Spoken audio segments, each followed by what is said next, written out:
Kita ketemu lagi di podcast Saksi, Suara Aksi dan Advokasi. Mungkin udah beberapa bulan kemudian nih, teman-teman atau yang suka menonton podcast Saksi tidak lagi menontonnya kembali. Nah, kita akan hadir dan saat ini kita akan mengangkat isu yang berkaitan dengan posko aduan kawal demokrasi.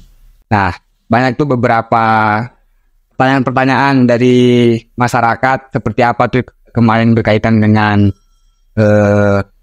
pemilu yang dilaksanakan oleh pemerintah seperti itu. Nah, kemudian saya dengan Ketua Advokasi Mas Daniel yang hari ini akan membicarakan banyak hal terkait dengan posko aduan tersebut. Nah, kira-kira ini orangnya mungkin bisa perkenalan dulu, Kas. Ya, perkenalkan saya Daniel, Kepala Divisi Advokasi LBH Jakarta. Nah, kira-kira kita akan berbicara advokasi apa nih hari ini? Nah, karena banyak nih pertanyaan-pertanyaan dari masyarakat, ya kan? Gimana tuh persoalan refleksi pemilu yang kemarin? Nah, makanya kayaknya kita menarik, kita bicara persoalan advokasi pemilu, pos kawal pemilu yang kemarin, gitu kan. Nah, kira-kira begini nih, ada pertanyaan itu yang muncul, misalkan kemarin LBH Jakarta gitu kan, mungkin bersama jaringan nanti bisa dijelaskan oleh Kepala Divisi Advokasi seperti apa membuka pos kawal demokrasi 2024 kemarin gitu. Nah, seperti apa kok sampai bisa membuka pos itu? Apa ada keresahan dari masyarakat atau seperti apa? Mungkin bisa dijelaskan. Oke, ya prinsipnya kan ini bukan hanya agenda LBH Jogja gitu ya, tapi memang berangkat dari keresahan banyak orang, banyak organisasi, gitu. Banyak ya masyarakat resah gitu, atau khawatir ke depannya pemilu ini akan seperti apa yang kemarin gitu. Maka kita bareng sama masyarakat sipil yang lain, ada paralegal LBH Jogja juga, kemudian berinisiatif gitu untuk membentuk posko, karena kita mikirnya ke depan ini akan banyak mungkin pelanggaran misalnya, atau ada kecurangan atau ada intimidasi, karena seringkali terjadi gitu ya, intimidasi yang dialami oleh masyarakat dalam situasi pemilu gitu, misalnya beda pilihan kemudian ada upaya teror, upaya intimidasi gitu yang terjadi. Maka berangkat dari hal itu sempat kita mengadakan beberapa kali konsolidasi gitu, kesepakatannya kemudian kita bentuk posko aja ini sebagai upaya upaya mengkonsolidasikan hal ini secara lebih luas gitu, karena kan nanti kita akan terima aduan gitu ya. Iya. Dari aduan-aduan itu mungkin kita akan bisa kawal pemilu ini secara lebih luas gitu. Jadi nggak hanya terbatas pada kita dan beberapa organisasi masyarakat sipil dan paralegal, tapi ke masyarakat yang lebih luas, sehingga upaya untuk memitigasi atau meminimalisir hal-hal yang kita takutkan akan terjadi itu lebih masif lagi gitu. Nah, itu upaya yang sudah dilakukan. Kemudian pasca itu kita ke Bawaslu waktu itu ya, buka obrolan dengan Bawaslu. Iya, ini kemarin pernah ya melakukan audiensi ke Bawaslu gitu. Pernah, kita sempat melakukan audiensi ke Bawaslu. Pada prinsipnya kita berkoordinasi gitu, kan. Kira-kira gitu. Ke Bawaslu kemarin itu apa saja itu tuntutan atau yang ditemukan di lapangan sehingga bisa dibawa ke Bawaslu gitu kan? Ya, prinsipnya kan kita ini ya jalan bareng gitu. Kita tahu bahwa Bawaslu punya kewenangan untuk melakukan proses pengawasan terhadap jalannya proses pemilu gitu. Maka ya menguatkan koordinasi sebetulnya. Jadi saling memberi informasi dan lain seterusnya gitu. Ya kan memang ini sih kan Bawaslu itu kan memang punya fungsi pengawasan gitu. Ya itu. Sehingga mungkin dengan adanya pos aduan ini LBH Jakarta bersama masyarakat sipil yang lain gitu kan. Ada juga paralegal LBH kata tadi kan. Nah, juga bisa ikut bersama-sama mengawasi gitu kan. Ya. Nah, Nah, jadi kemarin itu selain apa namanya, selain dengan masyarakat sipil dan paralegal, kita juga ada pendiskusian dengan kawan-kawan di forum organisasi bantuan hukum gitu, karena melihat beberapa waktu sebelum pemilu itu berlangsung gitu, kita melihat ada kecenderungan akan adanya kecurangan, akan adanya pelanggaran-pelanggaran yang itu akan mencederai prinsip negara hukum gitu. Maka di satu sisi ada posko yang kita bersama dengan jaringan masyarakat sipil gitu dan paralegal LBH gitu. Di sisi yang lain juga ada posko juga itu yang kita bersama kawan-kawan organisasi bantuan hukum di DIY gitu. Ada 18 organisasi bantuan hukum waktu itu. Posko aduan ini hanya lingkup Yogyakarta gitu ya? Lingkupnya memang Yogyakarta gitu, tapi ternyata dalam perkembangannya kita kemarin ada dapat aduan juga, nggak hanya dari Yogyakarta, hanya dari Jogja gitu, dari luar juga beberapa ada yang mengadu ke posko. Tapi pada prinsipnya posko-posko yang terbentuk ini kemudian tidak berjalan secara parsial gitu. Pada prinsipnya tetap kita jalannya bareng gitu, tapi memang ada inisiasi-inisiasi yang itu ya sudah dari forum OBH juga membentuk posko gitu. Ada 2 posko. Dari adanya pos ini gitu kan. Nah, kalau yang kemarin itu kan hanya pemilihan eksekutif, kemudian pemilihan legislatif gitu kan, presiden, dan juga ada pemilihan DPRD gitu kan, DPR dan selanjutnya.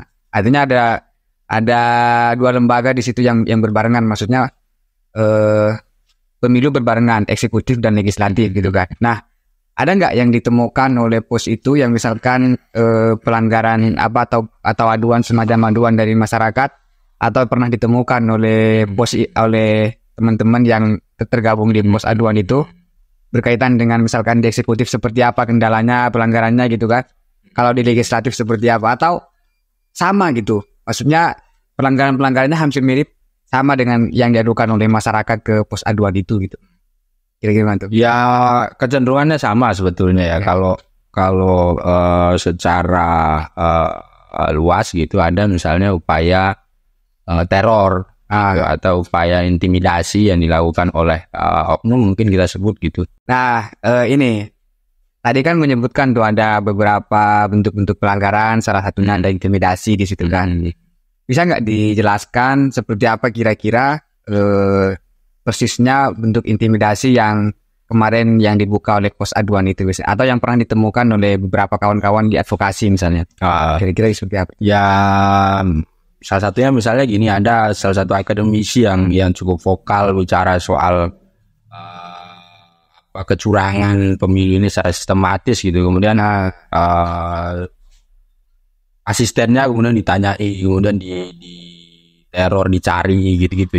Jadi ya mungkin bagi kita hal biasa gitu ya, dicari di mana tempat tinggalmu. Tapi bagi mereka ya itu bentuk apa ya? Kalau betul didatangi betul kan kita nggak tahu juga kan gitu. Iya, perlu upaya-upaya preventif juga gitu. Ada juga yang salah satu kawan yang gitu nulis buku, kemudian di sekitar rumahnya ada orang yang nggak dikenal mondar-mandir misalnya, terus ada yang mencari keberadaannya juga gitu. Jadi jadi secara tidak langsung itu kan bentuk intimidasi, bentuk teror ya. Artinya pola-pola intimidasi klasik begitu masih ada. Ya, itu masih terjadi gitu. Cara-cara premanisme yang dipakai untuk membungkam masyarakat supaya nggak bicara kritis misalnya, itu masih terjadi gitu.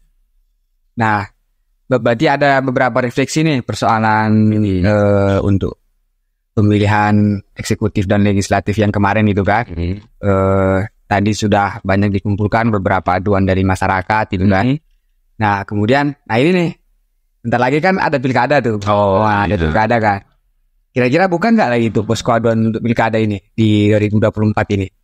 Ya, memang ada gambaran untuk sana gitu, karena problemnya kira akan tetap sama gitu. Ya, tetap akan ada intimidasi gitu ya. Ya itu jelas, karena mungkin akan ada polarisasi juga di masyarakat gitu, antara ya beda-beda pilihan lah gitu. Dan soal praktik-praktik money politik misalnya, itu berbahaya sekali gitu ya, karena kedepannya akan terjadi ijen-ijen politik gitu, akan jadi tukar-menukar kepentingan gitu ya. Dan ini perlu dikawal gitu. Nah tentu, tapi sebelum sampai ke pembuatan posko gitu, kita perlu perlu konsolidasi lagi dengan kawan-kawan secara lebih luas, sehingga ini bukan hanya jadi agendanya LBH gitu, tapi jadi agendanya semua, jadi kepentingan bersama gitu. Dan tentu harus, aku pikir perlu ada evaluasi gitu dari pembentukan posko yang kemarin, di mana kita kurangnya gitu, apa yang kemudian menyebabkan berjalannya posko aduan ini mungkin kurang efektif, efisien mungkin. Nah itu kukira perlu dievaluasi, sehingga dari evaluasi itu nantinya akan ada perbaikan lah. Jadi kedepannya lebih efektif lagi nih posko gitu, untuk tadi memitigasi, meminimalisir hal-hal yang sebetulnya tidak kita inginkan ke depannya berkaitan dengan pilkada ini. Biasanya begini, terkadang di masyarakat itu mungkin ada sedikit hal rasa ketakutan untuk melaporkan satu pelanggaran itu gitu kan. Nah mungkin tadi yang disampaikan oleh Mas Daniel, mungkin dengan adanya pos ini masyarakat bisa berani untuk melaporkan ke pos ini ya. Artinya tidak langsung ke penyelenggara pemilu misalnya, gitu kan. Nah makanya adanya posko ini juga tadi itu jadi sebagai ruang konsolidasi gitu, juga sebagai mungkin bahasa upaya untuk memperluas akses bantuan hukum gitu, sehingga masyarakat itu nggak merasa sendiri gitu. Jadi banyak nih yang membersamai kira-kira gitu, banyak kawannya kira-kira gitu. Karena kalau sendiri memang ya itu dia sudah diintimidasi, kemudian dia coba menyampaikan problem yang dia hadapi, kemudian nanti mendapatkan intimidasi lagi. Makanya kita buat ruang konsolidasi untuk menyampaikan secara bersama-sama gitu apa yang menjadi keresahan masyarakat, apa yang menjadi keluhan masyarakat kira-kira gitu. Jadi sehingga untuk dari satu masalah ini mau diapakan sih kira-kira, itu bisa dilakukan secara bareng-bareng. Karena begini juga, misalnya masyarakat pada umumnya gitu kan, misalkan banyak tuh yang ditemukan pelanggaran, tapi terkadang dia ada sedikit kebingungan tuh, kira-kira mau dilaporkan kemana ya. Nah gitu kan. Nah sehingga mungkin dengan adanya pos aduan itu gitu kan, nah bisa membantu akses yang disebutkan tadi itu. Nah berarti untuk pilkada 2024 ini mungkin kira-kira seperti apa tuh mekanismenya, maksudnya agar supaya bisa masyarakat mempunyai akses banyak gitu kan. Artinya masyarakat bisa tahu, terutama misalkan di beberapa yang tidak pernah disentuh oleh penyelenggara pemilu gitu kan, seperti koreksi-koreksi yang pemilu yang kemarin gitu misalnya. Nah kira-kira ada nggak konsep-konsep untuk misalkan ke sana dari LBH gitu, atau dari kalau detail teknisnya memang kita belum bayangkan ya, ada belum kita diskusikan gitu. Makanya tadi aku sampaikan perlu adanya evaluasi, refleksi yang terlebih dahulu gitu, untuk melihat apa sih kurangnya kita yang kemarin gitu, sehingga kedepannya itu akan secara teknikal gitu, secara teknis itu lebih bisa tertata lagi, bisa bentuk poskonya mau seperti apa yang efektif gitu. Terus kemudian kita mesti bangun komunikasi ke siapa saja, stakeholder terkait, supaya ketika ada aduan yang masuk ke kita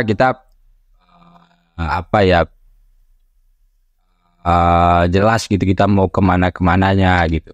Nah tentu itu perlu didiskusikan bareng-bareng gitu, berangkat dari hasil refleksi tentunya ya. Jadi posko itu nanti juga akhirnya secara teknis terbentuk atau berangkat dari adanya proses evaluasi dan evaluasi yang ada sebelumnya. Oke, nah mungkin masyarakat menunggu nih pos aduan itu kan di 2024 untuk pemilu tahun 2024 itu gitu kan. Nah ada nggak yang menjadi pembeda antara pemilu pilkada dengan pemilu ini eksekutif, pemilihan presiden dan wakil presiden yang kemarin. Ada nggak yang menjadi pembeda atau polanya hampir sama gitu semua? Ya kalau pola ya mungkin sama ya, nggak jauh-jauh dari tadi yang kita diskusikan gitu. Ada Ya. intimidasi misalnya, soal beda pilihan gitu kan. Ya. Kemudian apa namanya, ada kecurangan gitu. Kemudian ya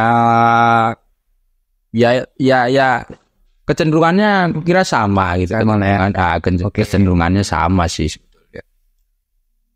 Nah, kira-kira ada nggak yang mau disampaikan misalkan untuk ini pemilu ini kan, pilkada ini agar misalkan refleksi posko aduan yang kemarin itu misalnya persoalan intimidasi, persoalan kurangnya akses misalkan kan, sehingga banyak yang belum mengetahui seperti apa penyelenggara pemilu dan lain-lain gitu kan dari masyarakat.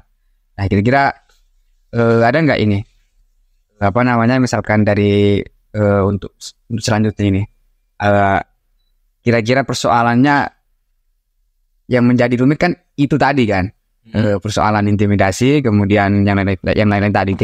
Ya pada prinsipnya jangan takut lah gitu, jangan takut apa namanya apa soal intimidasi, teror itu kita bareng-bareng lah, kita bareng-bareng menyuarakan itu gitu. Tapi pada prinsipnya memang harapannya masyarakat itu memilih itu secara rasional gitu, memang berdasarkan visi misinya gitu. Oh iya ya. Kemudian irasional ya berdasarkan apa namanya kecenderungan ke agama tertentu misalnya, atau ke ras tertentu, atau misalnya jangan hanya melihat dia, wah ini orangnya cukup terkenal gitu sehingga kita pilih dia aja gitu. Tapi ya lihat dari segi visi misinya gitu, sehingga ke depannya itu gue kira, karena yang akan merasakan kita juga gitu.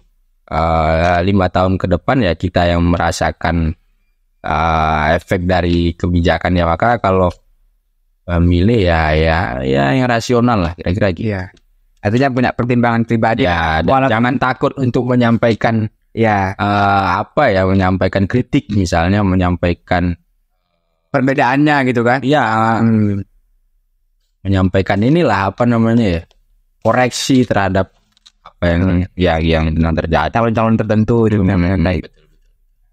Nah, mungkin kayak ini